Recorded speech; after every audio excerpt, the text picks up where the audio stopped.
تاریخ طبری میں ہے کہ آدم علیہ السلام کے ہاں ہر بار ایک لڑکا اور ایک لڑکی پیدا ہوتے تھے، اور انہیں یہ حکم تھا کہ ہر لڑکے کا نکاح دوسرے لڑکے کے ساتھ پیدا ہونے والی لڑکی کے ساتھ کیا جائے، یعنی اس لڑکی کے ساتھ شادی کرنا ناجائز تھا جو اس لڑکے کے ساتھ پیدا ہوتی تھی۔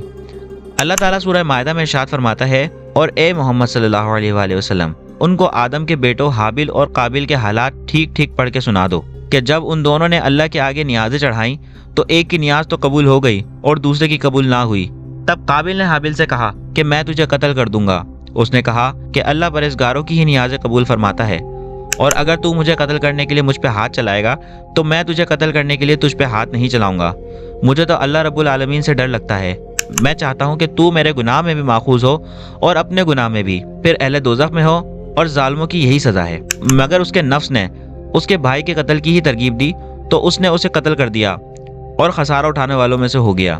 اب اللہ نے ایک کو بھیجا جو زمین کریدنے لگا تاکہ اسے دکھا دے کہ اپنے بھائی کی لاش کو کیسے چھپائے۔ کہنے لگا، ہائے افسوس، مجھ سے اتنا بھی نہ ہو سکا کہ اس کوے کے برابر ہوتا تو اپنے بھائی کی لاش چھپا دیتا۔ پھر وہ پشیمان ہوا۔